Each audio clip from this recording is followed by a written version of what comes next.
that you are enough. And maybe that was my biggest lesson that I've had to learn my entire life was no matter who you are, what you do, what you don't do, everything you've done, haven't done, financially, fitness-wise, the way you are, the way you look, you are enough as you are, full stop, period, nothing else to say. And if everybody truly knew that, we would have so much more love and compassion for ourselves and connection with ourselves, which means we would be able to do that so much more for the people around us. Hey, I'm Megs, and welcome to the Free to Be You podcast. I am an identity and alignment coach who is passionate about helping you move into the second chapter of your life as the freest, most self-expressed version of who you really are. If there's one thing I know for sure, it's that when you decide to go on this journey and rediscover you, you are going to need people around you who are going to encourage you to keep moving forward and keep choosing yourself. I have created a free community of women who are doing just that. It's called the Freed to Rediscover You group. It's over on Facebook. The link is in the show notes below this episode. I would love to see you there. I would love to support you on your journey to moving through self-abandonment and into full self-expression. My guest on the show today is Kylie Flynn. Kylie is a good friend of mine, and she is an experienced and passionate workplace connection and culture specialist. Sounds fancy, and it is as fancy as she is, helping to bring more of what it means to be human to our workplaces. With a decade of expertise in the field, Kylie has made a significant impact helping leaders understand all the ingredients that make up engaged teams and healthy cultures, with a strong focus on fostering meaningful connections with the people we work with. With loneliness becoming a global health epidemic, Kylie is helping to break down the barriers of social connection at work, creating a fun 30-day quest for organisations that guide employees to connect with themselves, connect with their teammates, whilst giving back to friends for good, a charity that is helping to combat loneliness in our community. Kylie, welcome to the show. I'm so excited to have you here. Thanks, Megs. I'm extremely excited to be here, although a little bit nervous. You don't have to be nervous. How amazing did your bio sound as I read that out? Now, come on. Yeah, I was impressed. I'd like to meet that person. So. Right? I feel the same way when someone reads out my bio. I'm like, oh, yeah, that's me. I am cool and I do deserve to be here. And you do. I'm really happy to have you here to share your story. So we go a little bit way back now. At least I think we worked out 7 years or so that we met. And in that time, our lives have both changed a lot. So what I would really love for you to tell those, our audience who's listening in, a little bit about who you are. And yeah, just tell us who you are. We'll talk about what you do soon, but who you are is mostly what I want to hear right now. Yeah, and I have to be careful because I do tend to tie up so much of my identity in my work. So I will put that aside for a minute. So mama bear of 4 adult children and grandma with a 5-week-old baby now. So that's pretty exciting. So I also, with my consulting work that I do that, and it is a really big part of my life, and it is my baby as well. So I do nurture and care for that more than the average person, I suppose, too. So yeah. Amazing. And I know that you're here on the Gold Coast with me, blessed to live in this beautiful part of the world.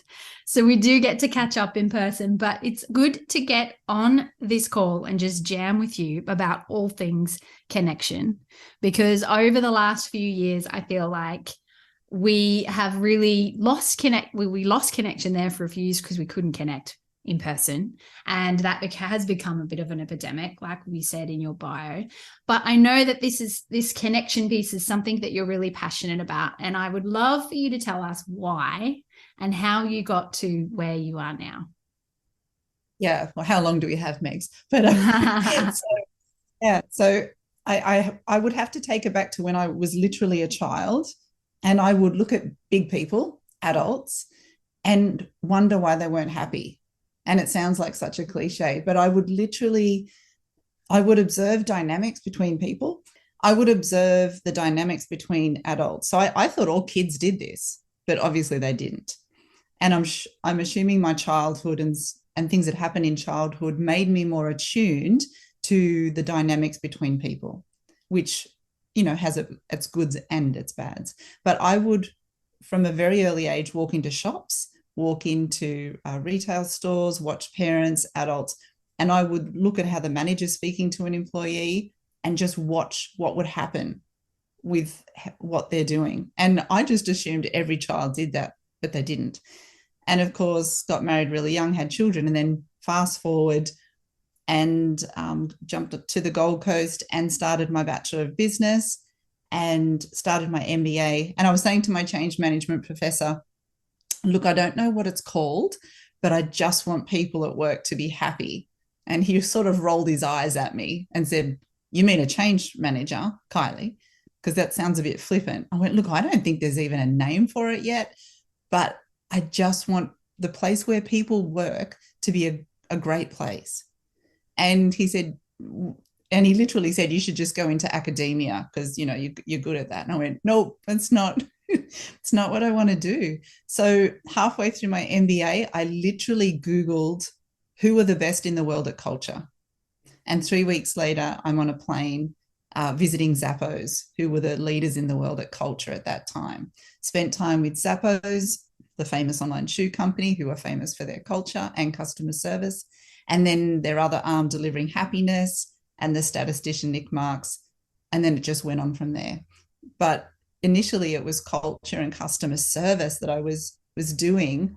But I noticed when I did workshops, the magic for me was watching two human beings, just one question, and if they're in a team or a group and they find out something about that person or they have some sort of connection, and this magic happens. And the minute we see someone on a more human level, we seem to understand them and connect with them and have more compassion and understanding. That to me was the magic I wanted to explore further. And so I was interested in connection before it was actually a thing after COVID. But then I just thought, no, I want to focus more on just helping teams connect better. So important. And I mean, not just at work, but in all of our lives, we need to connect better. And having that awareness around it from such a young age, it is unique. Absolutely, 100% unique. And we all have those little quirks that we have as children that we don't really think anything of. And it's lovely when you get to see like that's a unique part of you and something that you're uniquely passionate about and therefore well placed to, do something magical with that in the world. So I love that you are. And a unique story as well in terms of like how you uncovered that. Because you could have just done with what, gone with your professor and gone with what, he was saying you were good at. And exactly, like you could just go where you're good, like do what you're good at. But if it's not going to make you happy, then what's the point? I chose the more difficult road. If someone would have showed me the road ahead and went, well, if you're sure you want to choose that road because this is what it will look like, I'm not sure I would have chosen it because it hasn't been that easy. Yeah. Sure. And what has been the most challenging parts of that then? Just always doing things different. So not doing the 9-to-5 job, not something that was comfortable. So just, having your own business and having to navigate that for one. But, and just always, because most of the things I do, I'm creating them myself. So I'm creating the programs, I'm writing everything. And so that self-doubt comes in going, oh, look, I don't know about, all of that usual stuff. So that's been really challenging for me, just to always, and then I feel uncomfortable and I'm like, oh, and then like we were talking about the other day, it's got to the stage now where all that uncomfortable feeling, because it's a challenge, it's something challenging. So your body, your nervous system's going, hey, we're not liking this. You need to stop. And now I'm at the stage where I go, okay, I know these feelings. It's okay. We're just going to keep moving through them. So, yeah. So how did that play out with raising your family, like having your own business, raising your kids? I mean, that's huge to not be obviously still working, but raising your family and having your own business. Like, were there any specific challenges that you had to overcome there? Yeah, very much so. And I'm still, I think, apologizing to my kids now because I didn't have emotional awareness. I didn't know how to hold space for their big emotions because I hadn't worked through my own stuff. So the degree to which you can hold space for someone when they're upset or happy or sad is the degree to which you've allowed yourself that space. Mm. And so I was very reactive to them. I definitely remember that. So doing a degree, working and raising 4 kids after a divorce was a challenge to say the least. And I know I made heaps of stuff ups, but they're assuring me everything's okay. But it definitely wasn't easy. And there were times there where I'm just like, wow, it's a lot. It is a Yeah. lot. So on the other side of that, now Yeah. you've successfully raised 4 children. They're all grown up. They're getting on. They're even having their own families. So we can call that a success, whatever that looked like. And I think we need to recognize that as a success as well, because it's easy to look back and see where we could have done things differently. But you obviously did a lot of things right. So let's have that little moment there for just 1 second and let that land. And on the other side of that now, what are you working on now that you feel sort of most in alignment with? Yeah, we talked about this the other day. So this has been interesting and pretty vulnerable to share as well. So with some of my corporate clients, so there's the logical linear approach to projects. And it's got to the stage now where I do up a proposal. And I gave you that example. So just recently, we did up a proposal, and the logical professional approach was linear approach, needs analysis, start surveying, assess everything before we even begin to look at this project. So I spent all this time doing a proposal, meeting with the leaders. We do this all, but I knew there was something scratching at me, and I'm going, and I ignored it, and I'm going, it just feels flat, but well, this is the right thing to do, right? So I actually gave them the proposal, sent it off to them, and then I just went, that's not right. There's a better approach to this project. But, that professional part of me is going, well, that's what you're supposed to do. And I'm going, intuitively, there is a better approach. And the next morning I was meditating in bed. I do it every morning. So I get up really early, grab the coffee, back to bed, and I meditate. And then it just starts playing out like a movie screen, which I'm pretty fortunate. I'm really visual. And what I needed to do with that project just played out in front of me like a movie. And then the next thought was, you're going to have to tell them this is the way to go. And I was just like, there is no way I'm going back on a proposal I've just given these corporate clients. But that part of me just went, this is honoring who you are. If you don't back yourself and know that this is your truth, whether they think it's truth, whether they like it is irrelevant. If you don't back yourself now, when the hell are you going to do it? So I quickly wrote it all on a notepad, as I do. I have a notepad beside my bed because all this stuff comes up.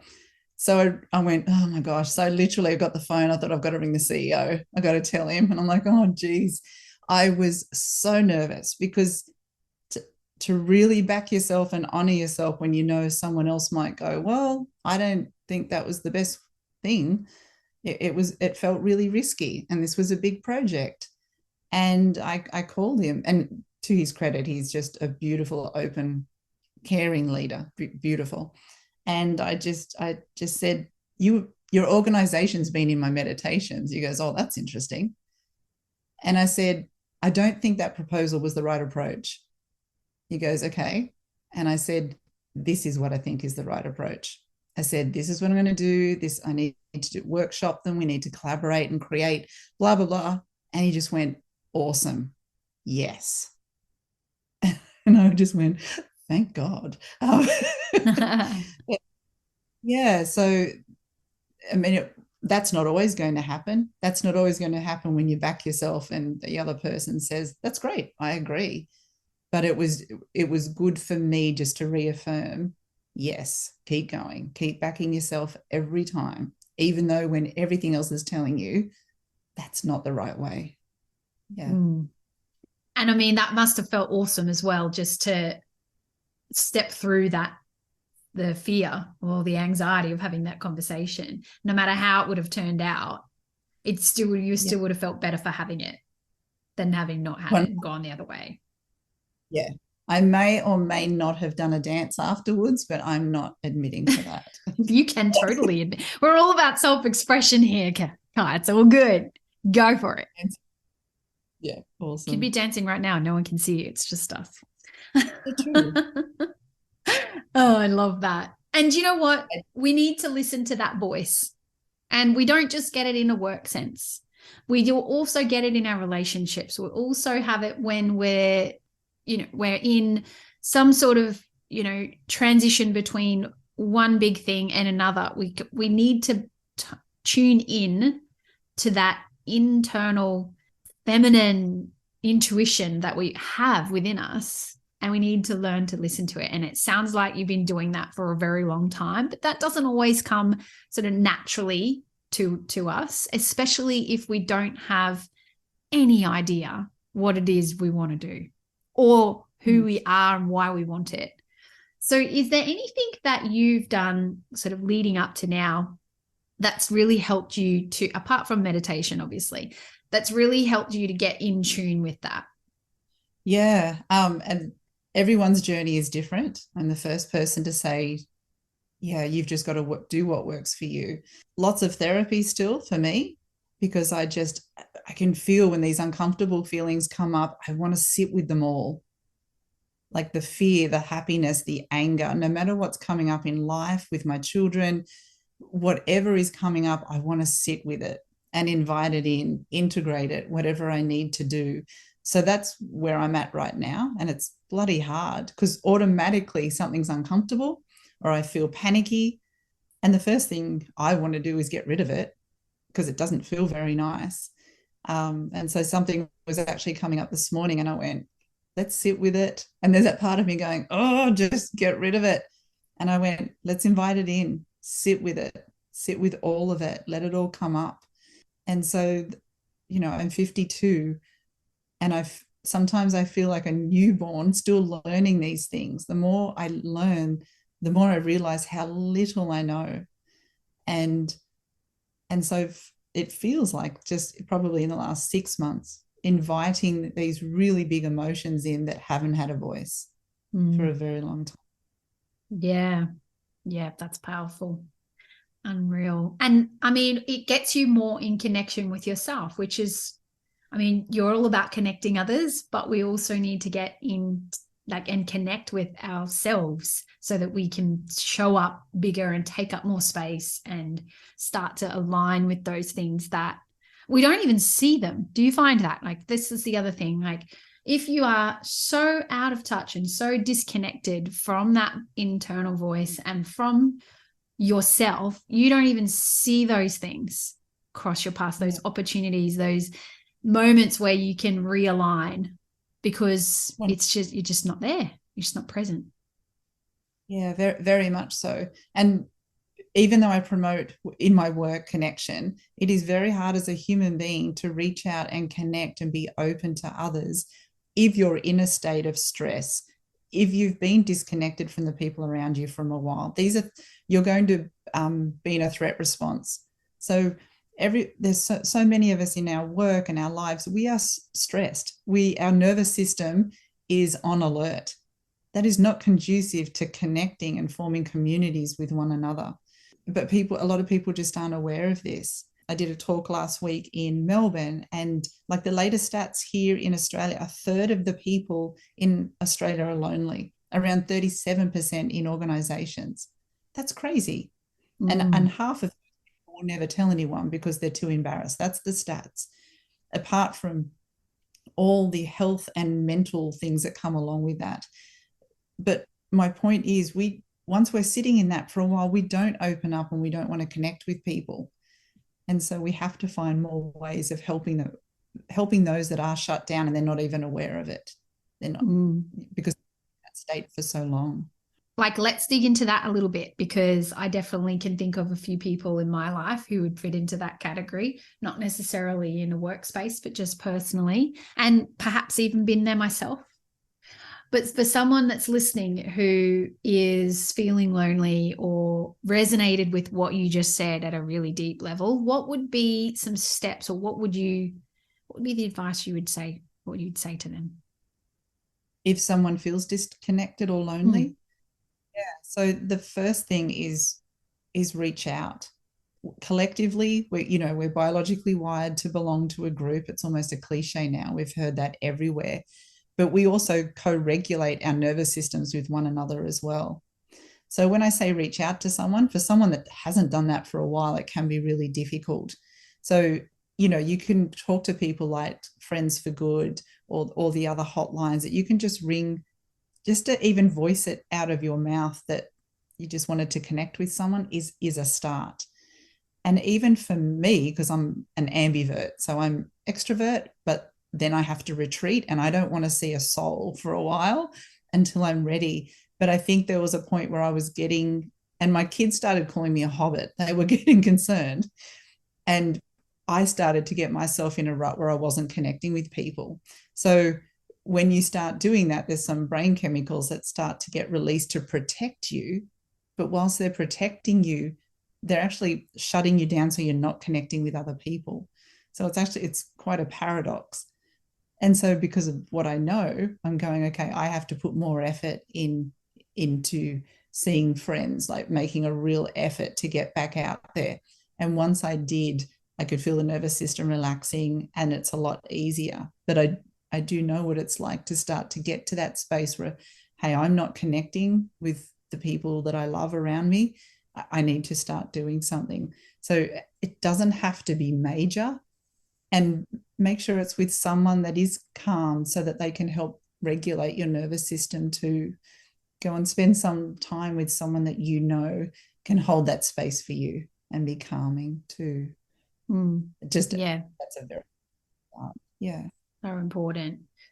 And from that space then, like for us as women, I think we naturally want to nurture others and we naturally connect a lot, but I guess a lot better.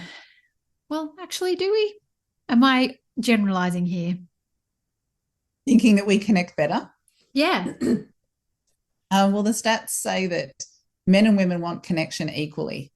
So I think there's a bit of a false assumption that women need to connect better. But that's apparently not true. So men and women want connection equally as much. And the stats are also men and women equally lonely. So it's 50-50 about the stats I just said before. So 30% of people are lonely in Australia, half it's equal, men and women. Interesting. So, Yeah. I think the question that you were asking me. I don't actually know if I had a question, but it's an interesting statistic and I'm happy you've shared it. Where I was going was we are naturally better at nurturing other people as women. Yes. We are, when we're in that feminine, when we are, holding space for others, it's something that comes more naturally to women than most men. So because of that though, what I've found is that we also tend to put ourselves on last. We don't make ourselves as important as looking after everyone around us. And so because of that, we can tend to abandon our sense of self and we can tend to try and be giving from that empty cup. Yes. And as a mum as well, that's definitely where we step into this role of being a mum, and then you're a business owner on top of that. So definitely not finding time to actually reach out and connect with other people when we're so busy looking after everybody else, that can be difficult. And what I found from what you've just said there, and this is where this question is leading, is you said that if you've been lonely for a long time, that it can be more difficult to reach out. But I also feel like if you have abandoned your sense of self and abandoned the things that you want and the things that you need for a long time, that can also be really challenging to start to rediscover that and what that looks like for you. What do you think Yeah. about that? Yeah, 100%. So two parts to that. So some women friends I've spoken to who are frustrated and they know they're not happy, but when I say to them, so what do you need? What and they can't even answer that question. I said, so you can't tell me what you're desiring or a need that you have within you. And they go, no, I no. So that one, that's really sad. And then the other part, and I'm still learning too, because societal conditioning, that's what I'm like, it's so embedded and unconscious. So we're not aware of it. So last Christmas, I'm trying to be very aware of me as a mother. I'm not doing what my mum and my grandmother did, trying to break the bloody pattern. So at Christmas, I cook really well. The kids love my cooking. They put their orders in well before Christmas of what we need to eat. And so I said to them, so I'd give them days. I'm happy to cook this day, but tomorrow there's no food. So you'll just use someone else can cook because I want to spend time and enjoy myself with you. And as a woman, it's hard because I watched my mum and my grandmother just cook every single day and clean and cook while everybody else had fun. I'm not doing that. So I'm happy to do it for a certain time, but then I'll go, no, today I'm hanging out with you guys. So you got whatever you need to do. And so that conditioning comes up, go, that's not what women do. And I'm like, it is, breathe through it. You have as much of a right to happiness and enjoyment as anybody else. But for me, there's just so much conditioning that comes with that I'm Yeah. trying to break. Yeah. Yeah. And that right there is exactly what I am trying to make an impact on with the podcast, but with my line of work is because I've been the same, right? For my entire career, I've worked really closely with people, and most people do not know a few things. They can't say who they are. They can tell you what they do. They can tell you what they have, but they can't tell you who they are. They can't answer that question, not fully. And if you ask them what they want, they're more than likely going to tell you what they don't want first. And they really can't tell you what they do want. And so those two questions are the two questions that I want to help women answer. And in particular, for the second chapter of our life, we've just, like we said before, let's just sit with the fact that you have successfully brought up 4 amazing human beings. Yeah. I have brought up 3, and I'm now bringing up some more, blessed to do so. I have 7 children that I have influence over in my life. And that is a success and a blessing in and of itself. But the second chapter of that does not look the same. The second chapter of that doesn't look like them needing you every single moment of the day. They don't need you to drive them around. They don't need you like they did. And that's all we've known how to be. So the second chapter is where we really need to answer that question. We really need to be able to say who we are beyond that or because of that. And what do I want now? And if we don't answer that, we are going to sit in the same space that we've been in where we didn't do anything for ourselves, but we're going to be lonely as well because they're off living their life now. They're moving out, they're having their own children. For yours, I hope mine wait a little longer, but they're off living their own life.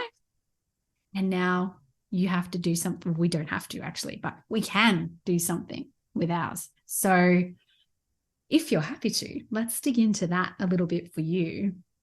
And where do you see yourself sort of moving, like with what you're doing? Because I know we've had a little bit of a chat about that before coming on here with your business and with what you're going to do with all the time that you now have. All the time. Outside of work, right? I mean, we say we have all this time. We're going to fill it up with something.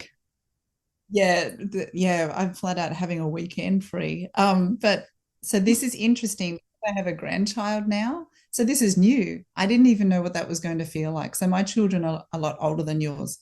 They're, 30, 32, 31, 29, 25. And so I had children really young. So I think normally grandmothers, once, they're retiring or they're not working as much, whereas I'm still full steam ahead. And I'm falling in love with this little 5-week-old that is just pure, delight. And I'm like, okay, how's this going to look now?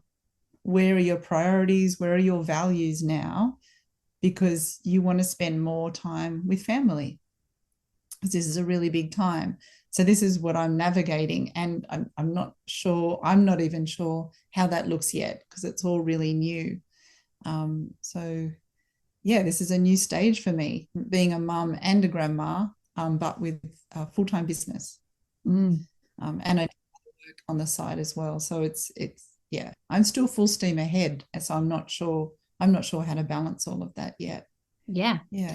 And even there, right there, put on the spot like that, with as much of the work that you have done and still do, how hard is it to answer that question? You know what I loved about what you said, though? You mentioned your values. And to me, if you don't have an idea of what those are, it's an even harder question to answer. So I love that you know the things that you value and the things you want to have more of, family being one of them.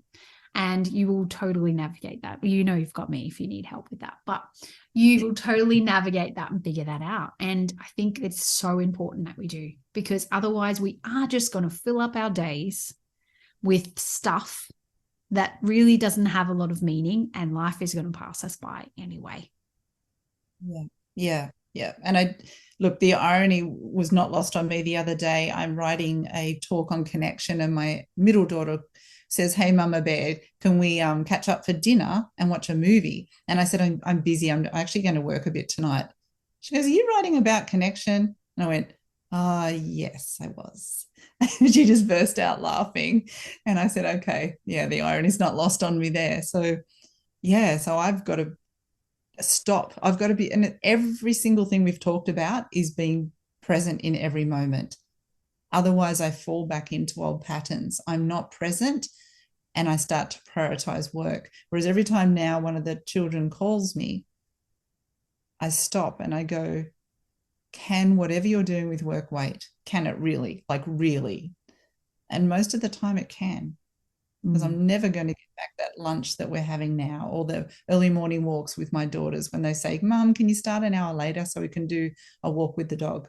That's priceless, isn't it? Yeah. So I true. No, I've got too much on, but nothing is more important than my family. That's my highest value. And yet I contradict myself sometimes. We can totally contradict ourselves, for sure. What would be the number one thing that you would want somebody to understand about overcoming that loneliness and connecting more with themselves and the people around them? Like, if you could sum up what you know and what you do, like, what would be the one biggest thing you would want someone to understand about that? That you are enough. And maybe that was my biggest lesson that I've had to learn my entire life, was no matter who you are, what you do, what you don't do, everything you've done, haven't done, financially, fitness-wise, the way you are, the way you look, you are enough. As you are, full stop, period, nothing else to say. And if everybody truly knew that, we would be have so much more love and compassion for ourselves and connection with ourselves, which means we would be able to do that so much more for the people around us. So I just think this loneliness epidemic, a lot of it still does come. Yes, we're not having communities and connecting like we should, but we are not taught how to be with ourselves fully, love and accept every single part of us. So I just wish everyone knew that. Just going to let that land for a second. So true. And every one of us has a version of that "I'm not enough" story. I mean, mine, I'm not good. If you add good in there, that would be mine. I've spent a lifetime overcoming that. And I think that we all have our own version of that. But at the end of the day, it is just that, isn't it? We are enough. And it's a beautiful way to kind of lead into how can people get in touch with you and your business, Happy Matters, which I love the name. And where can we get in touch with you if we wanted? I was going to change it to Happy and Sad Matters, because now that I know, there's a lot of toxic positivity out there, and now that I know all the emotions are valid, and so it was, anyway, we will leave it at Happy Matters. So yeah, you can reach to Happy Matters or Kylie at happymatters.com. LinkedIn, Instagram. Beautiful. And I will pop those down in the show notes so people can get in touch with you. And you've got a couple of workshops and your 30-day quest. What's your 30-day quest? Just I'm going to put the link for that down there as well. Like what is that one about? Yeah, that's a beautiful 30 days. So nobody ever put the concept out there. So as human beings, you might go to a retreat. So you might go to a yoga retreat, meditation retreat. But as an organization, organizations we think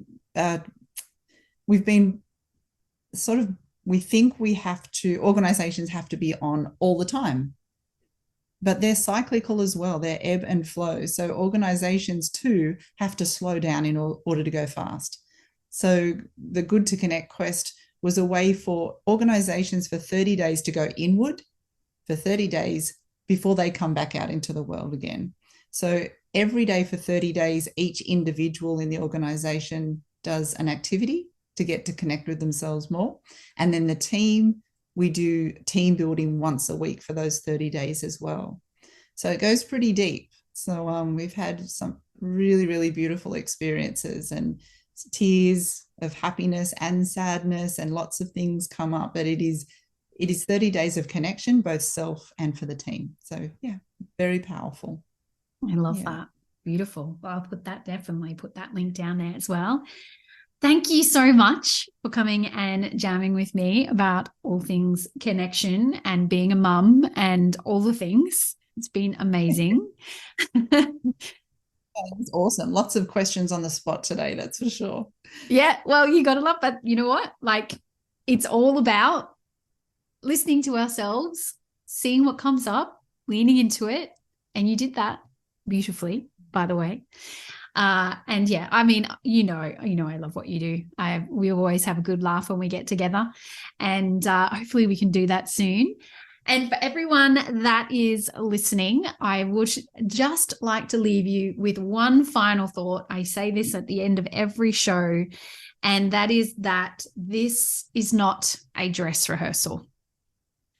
This is your life. You are here to experience all the things that you desire. You are here to be the fullest expression of who you really are. And now is the time to do it. There's no better time. So I want to give you that permission to step into discovering what that is for you. If you would like to subscribe to the podcast and listen to more of the amazing guests I have coming up, I would love for you to do that. If you feel that someone in your life would resonate with what we've shared today, I would love for you to share this episode with them. And in the meantime, have an amazing week, and I will see you next week on the Free to Be podcast with another amazing guest.